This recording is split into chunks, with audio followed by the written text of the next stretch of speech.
मशीनों के इस युग में जब मानव ने आकाश को छू लिया, उसने अपने पैरों तले की धरती को भुला दिया। ये दुनिया का अंत नहीं था, ये उससे भी भयानक था। ये विवेक का अंत था। उन्होंने इसे प्रगति कहा। ऐसे शहर जो कभी सोते नहीं, ऐसे बाग जो मिट्टी के बिना उगते हैं, और ऐसी वर्षा जो अनुमति से होती है। पर कांच और लोहे के नीचे धरती की सांसें थम चुकी थीं। यही था कलयुग का शिखर। देशों से ऊपर, कानून से ऊपर और आस्था से भी ऊपर एक सत्ता उठ खड़ी हुई। वे स्वयं को कहते थे द ऑर्डर। विश्वास को अव्यवस्था कहा गया, भक्ति को विद्रोह और मंदिरों को सिस्टम की गलती समझकर मिटा दिया गया। घंटियां खामोश कर दी गईं, मूर्तियां तोड़ दी गईं, पत्थर पत्थर स्मृति मिटाई गई। मंदिरों में पूजा करना अपराध बन गया, प्रार्थना करना राजद्रोह और धर्म को याद रखना मृत्युदंड।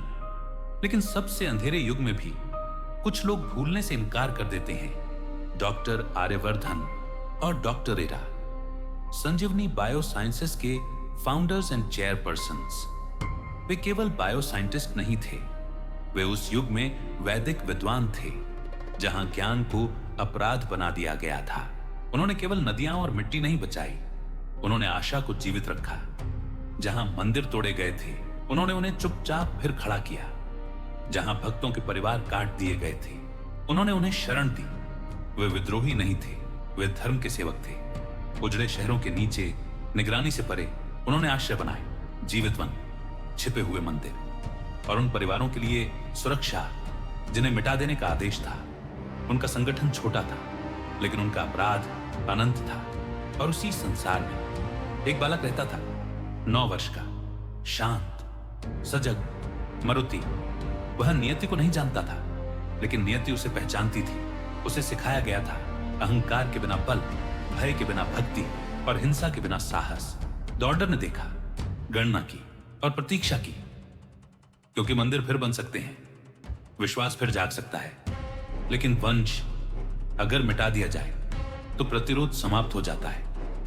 उनका समाधान सरल था, अगर परिवार ही न बचे तो कोई उत्तराधिकारी नहीं बचेगा। मारुति के 10वें जन्मदिन पर उसके घर पर हमला हुआ। कोई गिरफ्तारी नहीं, कोई आरोप नहीं, सीधा हमला। उस हमले में उसके माता पिता की जान चली गई, लेकिन मरते समय भी उन्होंने एक आखिरी काम किया। आर्यवर्धन ने मारुति को पास खींचा, जल्दी से उसे एक लॉकेट पहनाया। मारुति, इस लॉकेट को किसी भी हाल में द ऑर्डर के हाथ मत लगने दे मारुति, अभी यहाँ से निकल जा। वह बस एक लॉकेट नहीं था, वह उस ज्ञान और उस भविष्य की चाबी था जिसे मिटाने या हासिल करने का आदेश दिया गया था। फिर उन्होंने खुद को सामने रखा और मारुति को भागने का मौका दिया। उस अराजकता में एक बच्चा गायब हो गया। द ऑर्डर एक बार चूक गया। उन्हें चाहिए था वह ज्ञान जो फिर से दुनिया बना सकता था, और वह ज्ञान अब एक बच्चे के गले में लटक रहा था। अब द ऑर्डर एक बच्चे का शिकार कर रहा है, इसीलिए नहीं कि उसने कुछ किया है, बल्कि इसलिए कि वह क्या बन सकता है। क्योंकि अगर मारुति जीवित रहा तो धर्म जीवित रहेगा।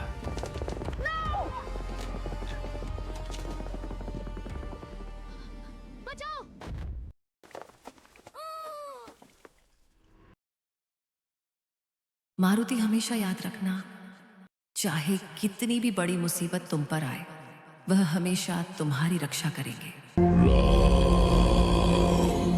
उठो मारुति। नमो भगवते आंजनेयाय महा